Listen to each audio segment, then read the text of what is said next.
Hey everyone, grade 4. Today we will solve some problems in linear programming applications.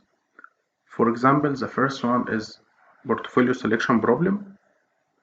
We have first example, Zach Trust must decide how to invest $8 million. We have four options. The first one, investment in petroleum. Second, investment in stocks. Third, investment in gold. The last one, investment in real estate.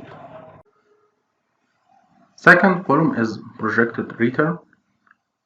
The return to investment in petroleum is 14% or percent. Stocks is the return is 16.5, and the return for investment in gold is 10%, and the last one, real estate, is 12% to investment in real estate. Third column, risk factor to investment in petroleum is 5, to investment in stocks is 7, investment in gold is 2, and real estate is 3.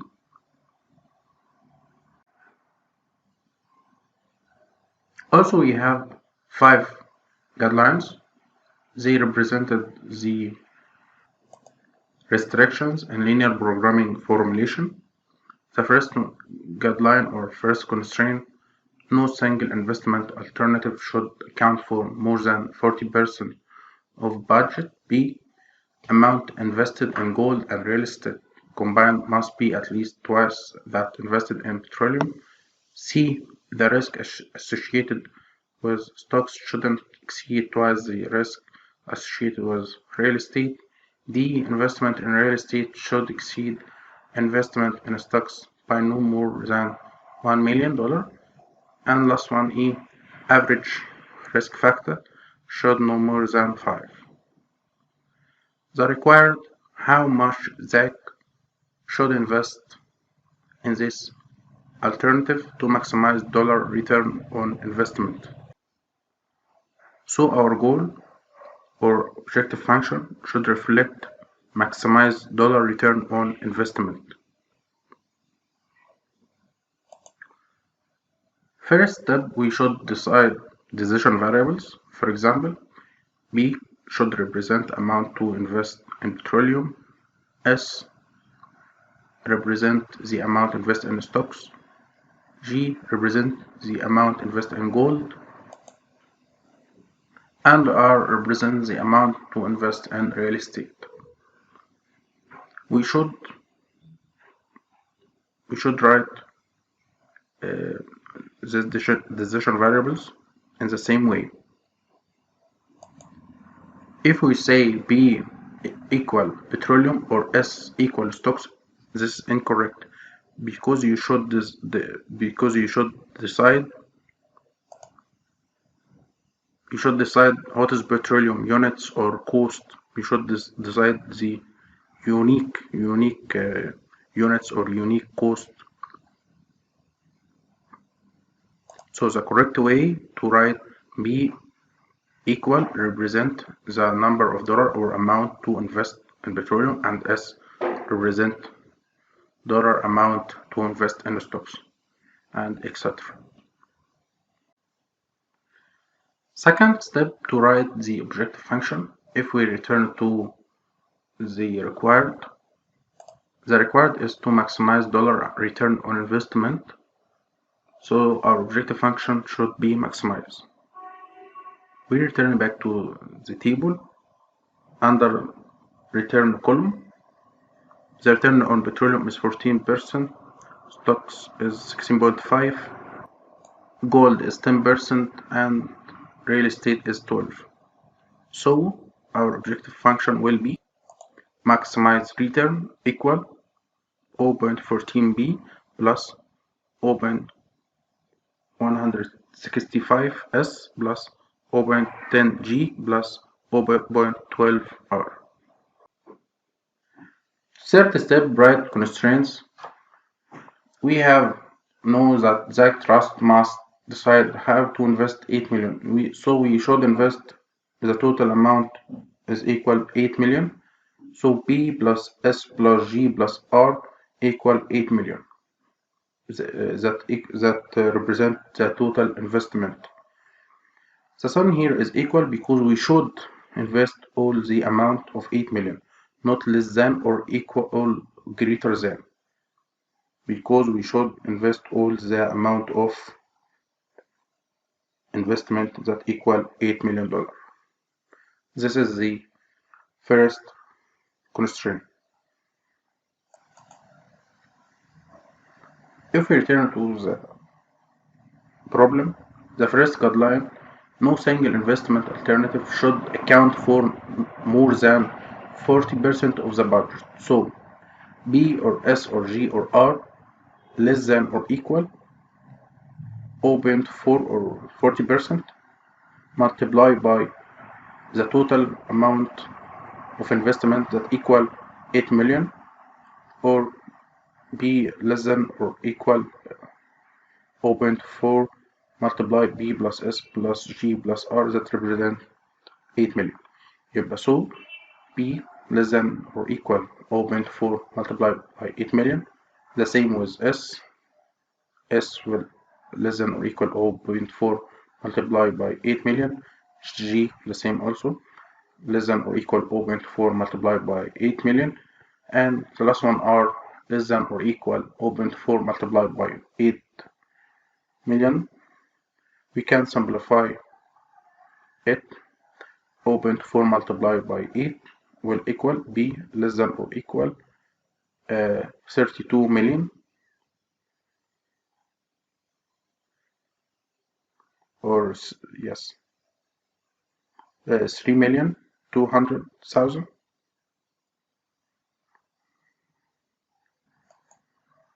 The same with S. S is less than or equal 3,200,000. She is less than or equal 3,200,000, and the last one R is less than or equal 3,200,000.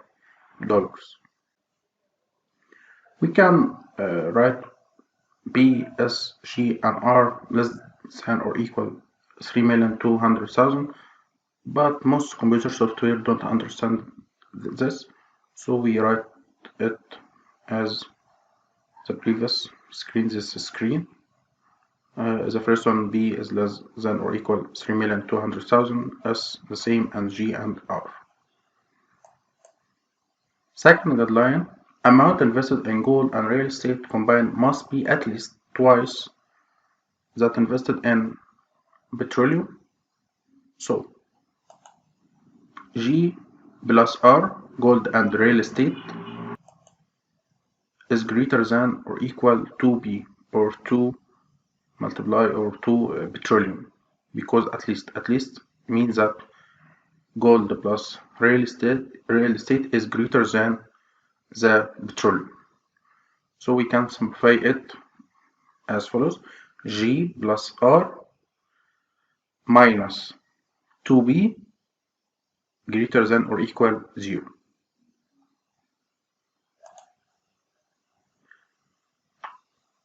C's and guidelines, the risk associated with stocks shouldn't exceed twice the risk associated with real estate. If we return to the table, the risk for stocks is 7 and the risk for real estate is 3.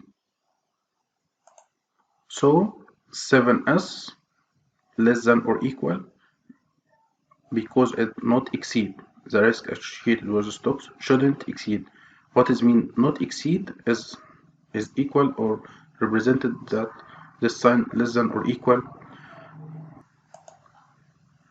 shouldn't exceed twice represented by 2 multiplied by the real estate. The risk for real estate is 3R. So 7S minus 2 multiplied by 3 equal 6R less than or equal 0. Again, the risk associated with the stocks shouldn't exceed twice the risk associated with the real estate. So here is the stocks, here is the real estate. The risk for stocks is 7, the risk for real estate is 3, and Not exceed means less than or equal. Not exceed what? 1 or 3 or 4 twice. Not exceed twice is 2. So 7s is less than or equal 2 multiplied by 3r, that equal 7s minus 6r less than or equal 0.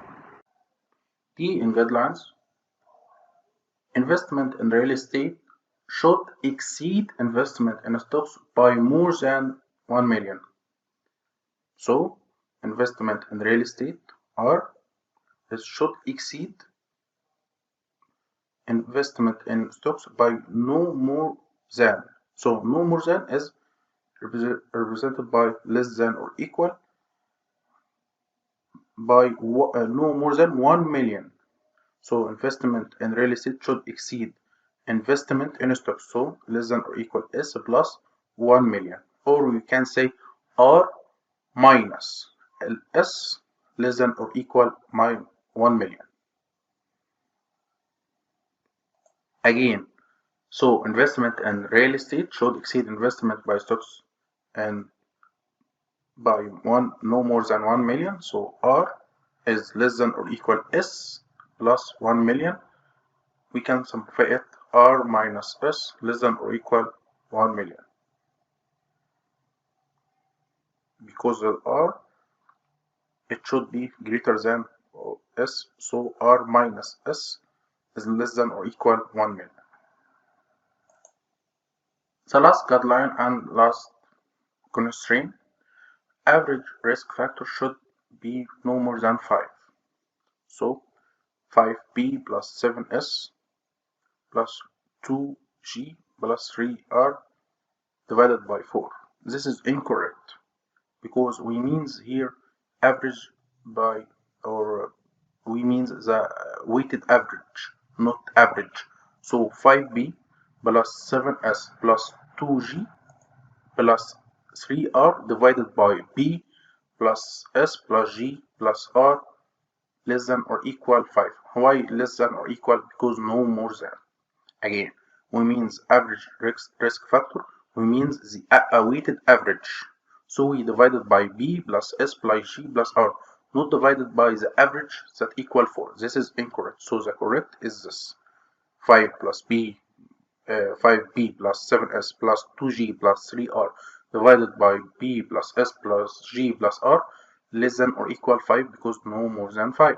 We can simplify it: 5b plus 7s plus 2g plus 3r less than or equal 5, multiply all of the denominator, b plus s plus g plus r. So 5b plus 7s plus 2g plus 3r less than or equal 5 multiplied by 8 million. 8 million that equal total investment b plus s plus g plus r. So 5 multiplied 8 million equal $40 million. The last thing we should write non-negativity constraint. It's easy. B, S, G, and R should be greater than or equal 0. Second problem in our section today is transportation problem. Formulation of transportation problem using linear programming model. We have here two sources or two factories, one in the Boston and second in Toronto, and we have three distribution center: DC1, DC2, and DC3. The supply for factory in Boston is 300 units, and the factory in Toronto is 500 units. The distribution center 1, DC1, require 200, so the demand for DC1 is 200 units. DC2, distribution center 2, require 300 units, and DC3 require 250 units. Here also the shipping cost to transfer, for example, 1 unit from Boston to DC1 equal $5, from Toronto to DC1 is 6, from Boston to DC2 is 6, from Toronto to DC2 is 3, from Boston to DC3 is 4, from Toronto to DC3 is 7.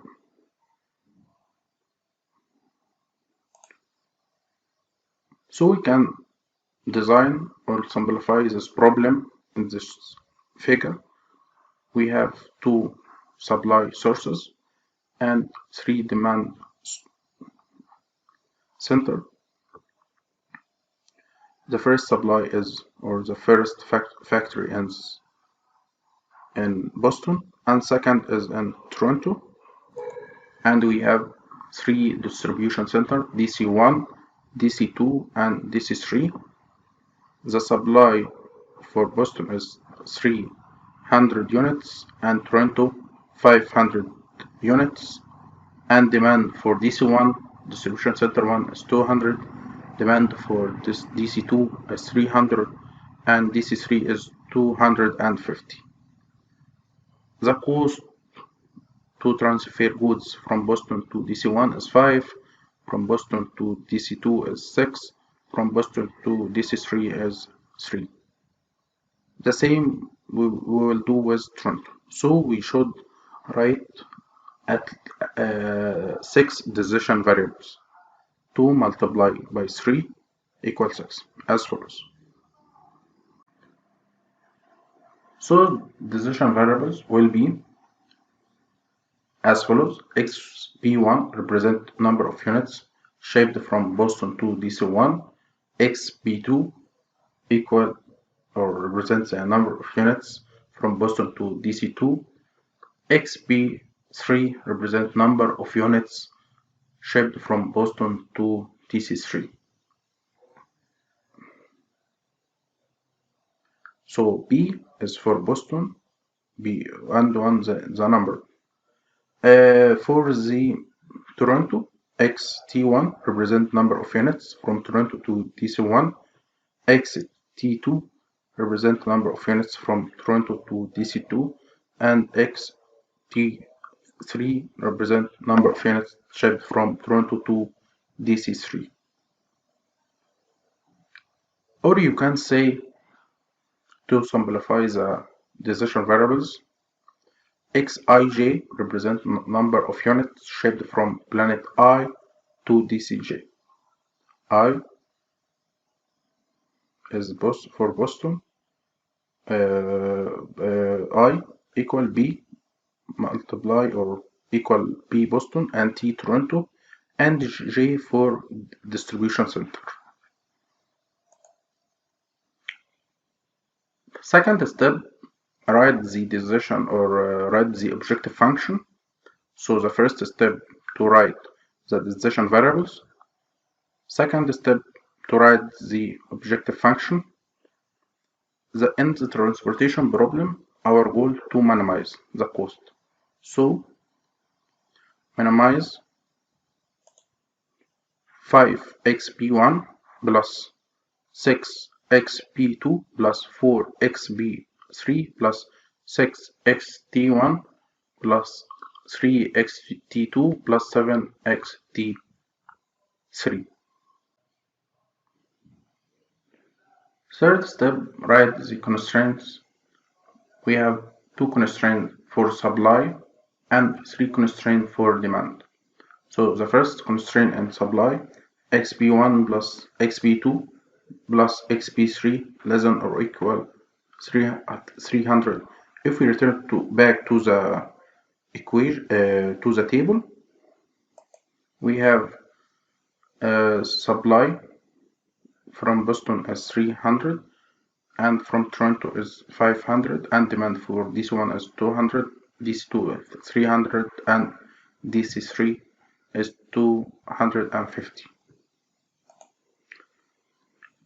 Constraint 2 for Toronto supply, xt1 plus xt2 plus xt3 less than or equal 500. So the first constraint for Boston supply and second constraint for Toronto supply.